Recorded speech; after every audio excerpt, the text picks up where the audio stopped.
Welcome to the Rotary Films. In the 90s, Rob Malin established the Rotary Letter, and now it is time for the Topography twist. If I could draw my perfect spot on a piece of paper for you, it would be, yeah, he's probably right. And if he is right, you know, that again, it's another rabbit hole to go down. Forget the drop. What's the point in being so fussy about the drop?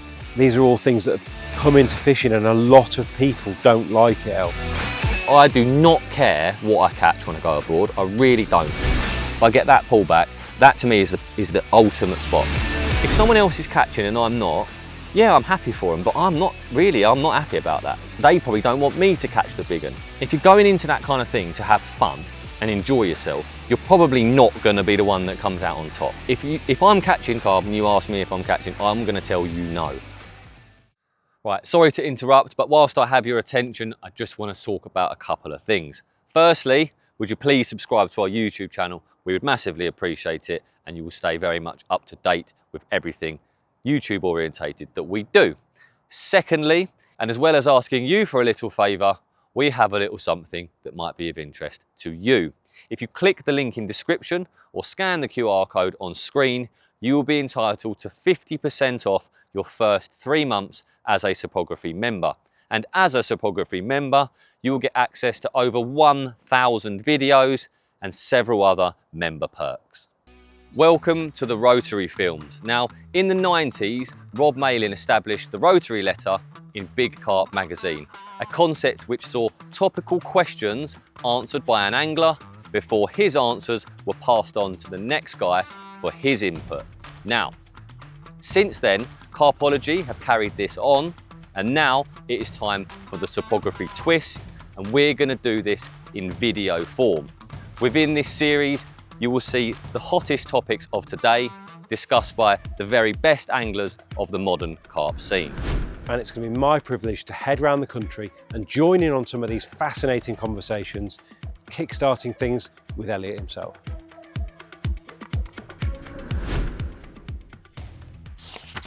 Elliott, gravel spots, they seem to polarise carp fishing opinions. Some people are searching for them, some people will stay as far away from them as possible. What do you think? I think a lot of carp fishing in terms of spots is down to what you favour.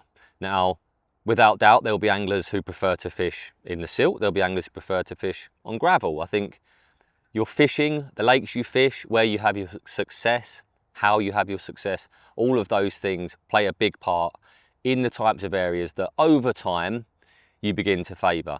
I think most anglers do have some kind of a preference, whether that's silt or gravel, maybe something different. But for me personally, I am a gravel spot angler. That, you know, that I wouldn't say it dictates my fishing, but when I'm spot fishing these days, and for quite a long time now, it's very rare that I'm looking to fish in the silt. There's a few reasons for that.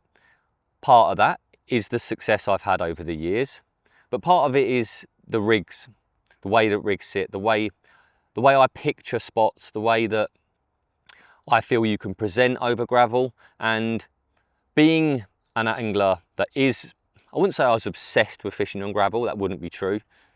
You're dictated by what you see. Sometimes there is no gravel, in which case I'll fish in the silt happily.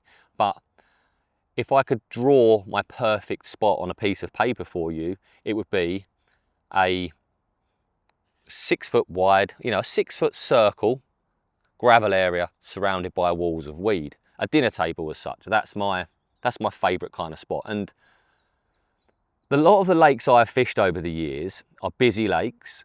They're weedy lakes. They're fished a lot. And I think the spot fishing element has become more and more important in my fishing, because on a small lake, the spots in which you fish, I think, become more and more important. Take a big lake, for example, that doesn't get the pressure that a small lake does. I feel there's more to be said for just seeing a carp, chucking out to it and maybe catching one. But the lakes I have fished for pretty much all of my fishing life have been pressured venues where the carp are, I wouldn't say under attack, you know, but the carp are under pressure all the time.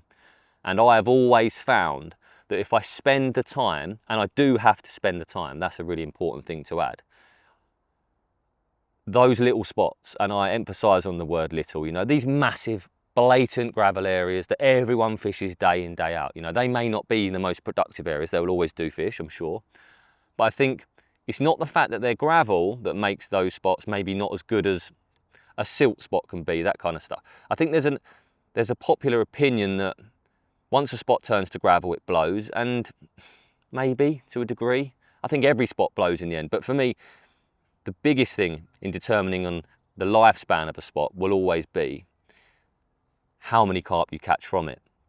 And most of my best fishing in recent times has been on small gravel spots. Now, they may not start as perfectly crisp gravel, but a lot of the time that's what I'm looking for, so they are.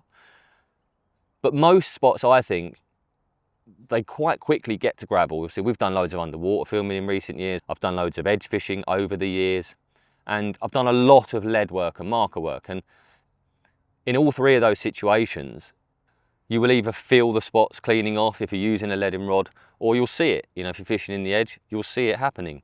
And I've never once in my life looked at a gravel spot and been concerned by how clean it is. In matter of fact, one of the things I like most about gravel is you can present anything over it, and most of the time on a gravel area I like to use bottom baits or wafters. It's not often I fish pop-ups over them, but I like the fact that I can put my rigs onto these spots, I can put my bait out over the top, and I can sit back knowing that almost nothing can go wrong. And I'm pretty convinced that if you want to fish bottom baits, you want to fish wafters, that kind of thing, if you're doing that in the silt and in the weed, you can't guarantee that something isn't going to mask the hook. I think that's a big thing. Now, if you take a pop-up, for example, of course, you can do that. Put a pop-up almost anywhere. But at the same time, carp cause a lot of disturbance when they're churning up these spots. And as much as they're good, and you know, I know loads of anglers that catch fishing in the weed, fishing in the silt, and those dirty areas. I know that they do. But a lot of my fishing is about precision fishing on clean areas. But I'm always looking for small spots. And going back to the lakes that typically I have fished, the weediest part of the lakes often get ignored. Because of that, the carp use them more. And there's always a spot to be found, you know, always. And if an area is getting ignored or fished less because of the weed, no one wants to spend hours with a leading rod if they don't have to, but I have learnt over the years that it's worth it.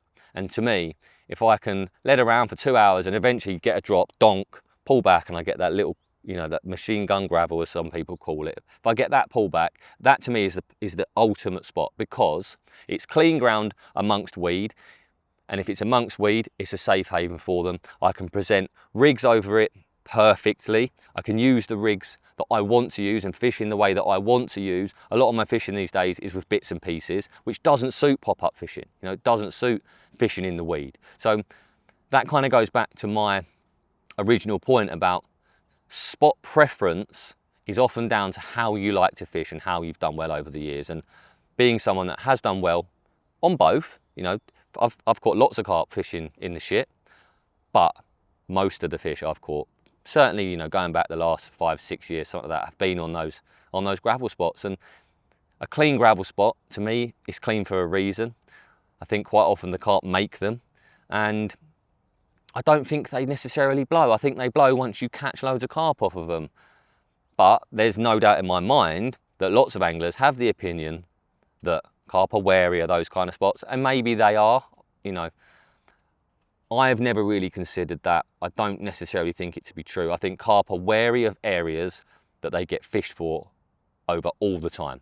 And whether that's silt or gravel, I think it makes no odds. If someone's fishing it day in, day out, the spot's going to blow in the end. And by the time it blows, by the time you've caught lots of carp, especially if you're baiting in between, doesn't matter what spot you're fishing really, it kind of will always end up at gravel. No matter how it starts, it goes to gravel quite quickly. I think people then catch X amount of carp off of them and they blame it on the fact the spot's become gravel, whereas I'm not so sure on that. I just think they've caught too many fish off of it for the carp to keep coming back for more. And it's actually nothing to do with the gravel, but who knows, you know. Margin spots I've fished, I've caught on them all year round, as have other people. They never blow. They're always gravel, those kind of areas, you know, up against the bank. A margin spot typically is gravel. Those spots don't blow, in my opinion. So, are carp scared of gravel? I don't think so. I don't think for a second. Do they blow? Not because it's gravel, in my opinion. And yeah, if I had to pick one type of spot to fish for the rest of my life, it would be a crisp gravel spot. I love them, and you know, most of the places I go, I catch them off of those areas. I want to talk a little bit about downsides out of gravel spots, and we're going to use the example of the Carp Lake, which is among the most pressured big carp waters the UK has ever seen, and it was famous for these machine gun gravel spots that the fish knew intimately. They knew the food was there. Is there a chance that they could inspect your rigs more closely and it would cost you as a result? Okay, so I think there's 2 points to be taken from that. So if you look at downsides to gravel spots, the first and most obvious one for me is if there is a clean gravel spot in a swim that's known by lots of people, it gets fished all of the time. And there is a massive downside to spots that get fished all of the time. One of the most important things I have found on busy pressured lakes is going against the grain, fishing effectively, doing things right, but doing things that not everyone else is doing. And I think the car park, for example, those spots on there, they were fished day in, day out, 365 for a donkey's years. And I think because of that, you're making it easier for the carp. Now, they're not silly, you know, and particularly those fish in there, you know, they weren't silly carp. They know that those same old spots that get fished all the time, they've got rigs on all the time, when they feed on them, it's going to spell danger, you know. At the same time, I think when everyone is fishing those spots, that's where all the bait is going all of the time, and it's kind of that spot, that spot, that spot, that spot around the lake. There wasn't a massive variant of different areas. The spots were the spots, really, and that's where most people fished. So because of that, the fish visit them, but in turn, they visit them knowing that there's every chance they might get hooked. And then going on to your second point, yes, I think a gravel spot with a rig placed across it, you know, that rig is much easier for a carp to suss, detect, however you want to put that. And if you compared that to a bait cast into a weed bed or into a, you know, patchy weed amongst silt, that kind of thing, rigs in there, far harder for carp to become aware of, probably less likely for them to come into contact with, because most people tend to fish the obvious areas. So yes, I think rigs are easier for carp to suss on a clean gravel spot. But I also think, and it's something I mentioned a little while ago, you're guaranteed presentation all the time over those kind of spots. Whereas in the weed, most rigs, even the likes of a hinge and the stuff like that, you know, they can still get snarled up in shit. Carp make a lot of disturbance. I've no doubt about that. And they make more disturbance on a spot that's got leaves, twigs, weed and stuff all over it. So it swings and roundabouts, and I think you have to decide which matters most. Do the same old spots get fished day in, day out by people? If that was the case, I might find myself fishing in the silt. But if I can find clean, small gravel areas that don't get fished all the time, that's what I'm looking for. And I think a lot of spot choice, it all falls on how much pressure do the spots receive. I think that is what defines a really good spot, and a spot that's got longevity, or a spot, or a gravel spot in particular, that you're just going to catch them from here, there, and maybe steadily throughout the year, but you're never going to set the world alight. But yeah, I don't doubt for a second that there are downsides to gravel, but at the same time, you could say the same about fishing in the silt and in the weed. Elliott, can bright hook baits blow? And principally, we're talking about summer here, when the fish have been fished for with bright baits all the way through from March or even February. I think if you'd have asked me the question maybe a year, 18 months ago, I wouldn't have said no, because I believe anything can blow. You know, everything has its day. Every good thing comes to an end. Carp learn. You know, I think my opinion on this subject has changed a lot in the last 18 months, primarily because of the stuff I've seen with our underwater cameras. And maybe, yeah, that's kind of where I sit now. Like, I am a massive fan and an avid user of bright hook baits. One thing I have always done, or certainly for a number of years now, which I don't believe many people do, I think the typical bright hook bait is always a pop-up. And I think there's a trick being missed by lots of people really in not just seeing a bright hook bait as having to be a pop-up. And I've caught way more carp probably on bright hook baits on the bottom than I have on pop-ups in recent times. For me, the best thing about a bright hook bait is that a carp sees it and takes it with purpose. I think there's a lot to be said for that. Again, I don't want to keep going back to stuff that I've seen on underwater, but you know, the more I do that kind of thing, the more it does affect my opinions, and I think rightly so. But from what I have seen, a carp is always easiest to hook when it takes your hook bait with purpose. And aside from that, you've got the ability to be able to put out lots of bait and get a bite quickly. The idea being, you can put loads of bait out. This is how I've always looked at it. You put a lot of bait out, you know, you might put 20, 30 spoms. However much really, I don't really think there's a limit. As long as it's condensed to a tighter area, you could put 50 key particle out, for example. If you then put a 15mm bright pink wafter in amongst that, it's always going to be one of the first things a carp sees when it comes onto the spot. Now, when a carp comes onto the spot, if it sees that hook bait, it has two choices to make. Do I pick it up or do I not? And the way I look at it is, every single time a carp visits the spot, in my opinion, there's a very high chance they're going to see your hook bait. Whether they take it or not is a different story. But take the bright hook bait out of the equation, put something out there that matches what you're feeding. You put 50 key particle out, using that as an extreme example. There's almost no reason on any visit that that carp is going to take your hook bait with purpose. It may take it in the end, and they do, but they don't do it on purpose. Bearing that in mind, I think that every pickup that you get by accident, you're less likely to hook the fish.